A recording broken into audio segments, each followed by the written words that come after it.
12th virtual flag raising ceremony was hosted by the Provincial Cooperative Office on Monday, June 22, 2020.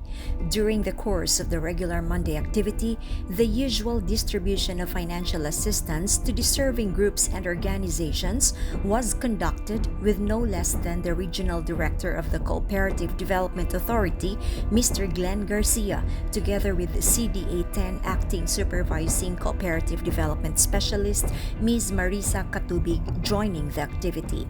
On that day, 2 cooperatives received a grant from the provincial government through the efforts of PISEMCO head Mr. Alberto Acain, board member Dexter Yasay, and Binuangan SB member LVT. Without delay, Governor Bambi Emano gave 100,000 pesos cash assistance to Opol Women's Entrepreneurship Credit Cooperative as additional funding for their sari-sari store business and loan grant to members. Meanwhile, another 150,000 pesos cash assistance was handed to the Dampias Multipurpose Co-op to finance their business venture on commercial rice, hog feeds, and grocery items. Both cooperatives uttered their sincerest gratitude to Governor Bambi and to the Provincial Cooperative Office and promised that the funds they received will be used to finance activities that will help improve operation of their cooperative and properly implement their programs. On that same day, Governor Emano received the award as Modern-Day Champion of Cooperative for his never-ending assistance to different cooperatives in Misamis Oriental.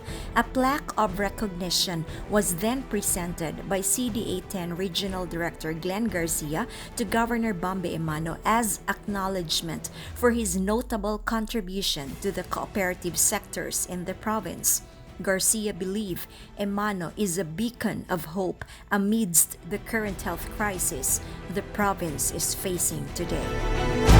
Also on that day, Dr. Jerry Kalingasan, in his weekly COVID update, urged Misamisnons to do their part in this fight against COVID-19. He emphasized that the ones at the front line of this battle are the people in the community who play a crucial role in curbing the spread. He appealed to the public to practice good hygiene and be socially responsible, which meant staying at home if needed, and habitualize frequent hand washing and sanitizing. He stressed that the medical health workers shouldn't be considered as frontliners, but the last line of defense. On Tuesday, June 23, 2020, another round of Provincial Interagency Task Force meeting was held at the FIVIDEC compound, attended by municipal and city mayors, including the members of the Misamis Oriental Department Heads Association, or MODHA. Highlighted during the assembly was the provincial government bracing for the impending threat of local transmission.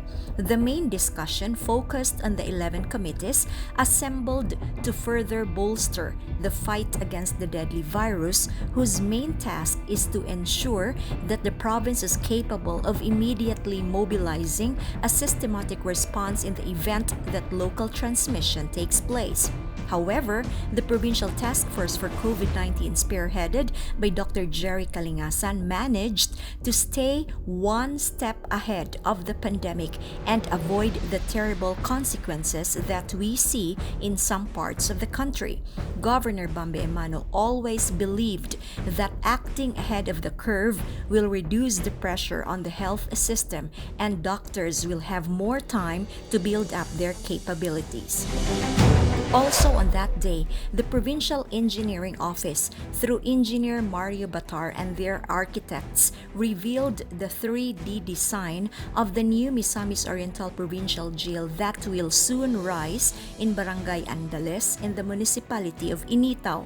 The 1,000 capacity building, funded by the provincial government through the efforts of Governor Emano, will be constructed in a 5-hectare lot, target to be finished the soonest possible time whilst the country is facing the threat of COVID-19.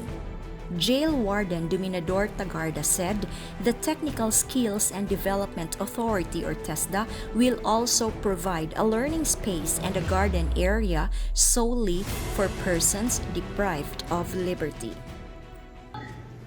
Congratulations, Sil! Up on the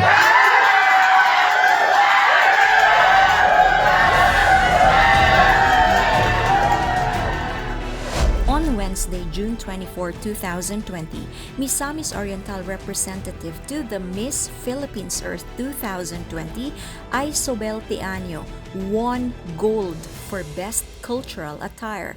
Traditionally, contestants pull out all the stops to field some stunning creations for the cultural attire competition, and 2020 was no different despite being virtually held. Isobel's vibrant Kuyamis-inspired attire that made her look intricate was created by prized designer Gigi Isa.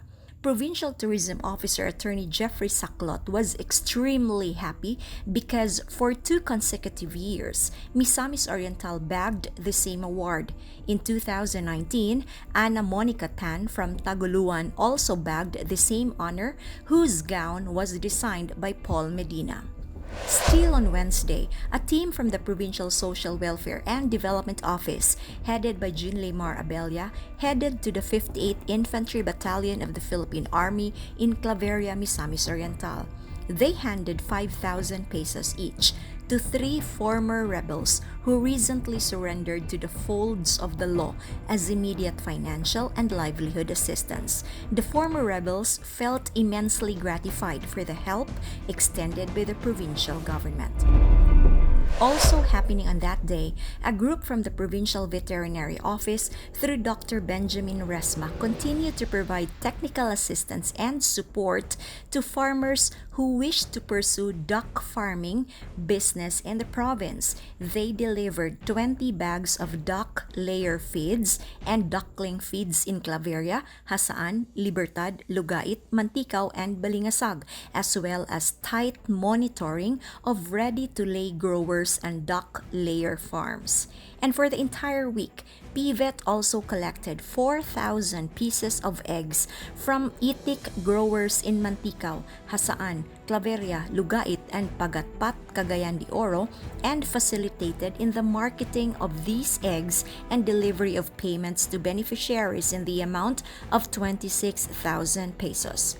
Most importantly, Provincial Veterinary Office have validated 51 areas of farmers who are interested to avail the DANLP Refocused Program for COVID-19 Livelihood Project in partnership with Philmico and the Department of Agriculture. As to the intervention of rabies control and prevention, for the entire week, PVET have vaccinated 625 heads of dogs and cats, while some 141 heads of small and large ruminants were also dewormed. On Thursday, June 25, 2020, the Department of Science and Technology conducted a meeting attended by the governors of selected provinces, DOST representatives of every region, and of various government agencies. The department presented in the meeting 2 new programs, iStart and Planades, aiming to aid ROFWs by developing identified areas in the LGU level suitable for business investment, focusing on science and technology. On that same day, Governor Bambi Emano attended the online forum of the League of Provinces of the Philippines via Zoom. The discussion was centered on the proposed Anti-Terrorism Act of 2020, to which Senator Panfilo Lacson sponsored and authored the bill in the Senate. He stressed to fight terrorism at the local level. Also tackled was the Post-Bayanihan Act of 2020, which explained the enhanced supervision of the LGUs under the said act. Friday, June 26, 2020, the Provincial Local School Board of Misamis Oriental disclosed how the financial assistance for the Brigada Escuela was used. They came up with a figure on how the checks were distributed to different schools in the province right after they received the aid on June 10 from the chairman of the LSB himself, Governor Bambi Emano. Since June 10 to June 19, a total of 2 million pesos was released.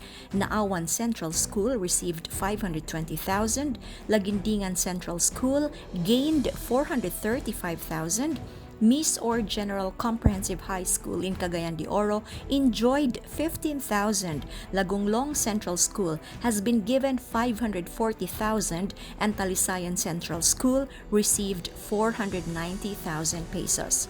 The LSB allotted 2 days last week and distributed 720,000 pesos to Hasaan Central School on June 25, while Claveria Central School acquired 280,000 pesos, which brings altogether a sum of 3 million pesos.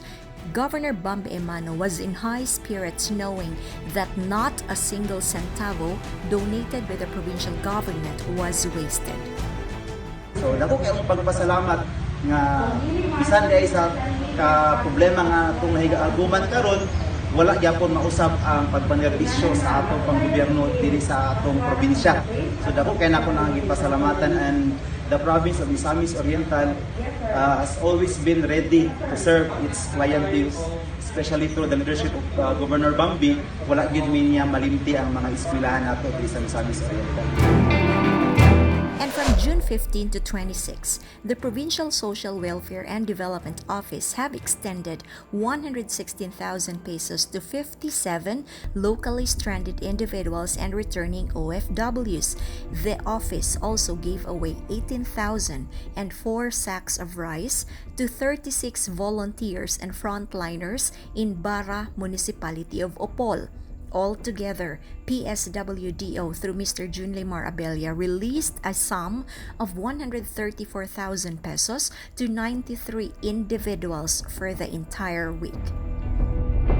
Also from June 22 to 26 of this year, the Provincial Agriculture Office has always been involved in giving continuous support to the food industry sector affected by the pandemic. Through the approval of Governor Bambi Emano, Pagro, under the active leadership of Mr. Jose Apollo Pacamalan, continue its vegetable seed and seed nut distribution, including the delivery of chemicals for the infestation of fall army worm in Taguluan, Balingasag, and Libertad. This after the onslaught of pests affecting hundreds of hectares from the 23 municipalities and 2 cities. Now, the team is closely monitoring the effects and assess its damage. Pagro also went to Hingoog City to deliver 20 sacks of organic fertilizer and vegetable seeds to Mr. Florentino Macua, a member of the National Commission on Indigenous People. The office is also regularly conducting data gathering for agri-resiliency in the municipalities of Gitagum, Initaw, Taytay, and Balingasag. At the same time, busy facilitating the transportation of farmer producers in Claveria, Salay, and Lagunglong, which resulted to a total sales of 19,910 pesos. Meanwhile, the Fisheries Division delivered 18 rolls of solar salt materials or charol to LGU Binuangan for the Dampias Mosangot Fisher Folks Association. Furthermore, amidst the global pandemic, job opportunities continue to flourish in the province of Misamis Oriental. The Provincial Public Employment Services Office is continuously connecting applicants to his or her next job as quickly as possible through posting job vacancies on their Facebook page. Ms. Zorobabel Waberabe said, "There are still opportunities in adversities. Wannabes can simply visit the employer's Facebook page and email address, then follow instructions how to apply." Moreover, the energetic and tireless PESO staff are regularly facilitating arrivals of returning overseas Filipino workers and locally stranded individuals.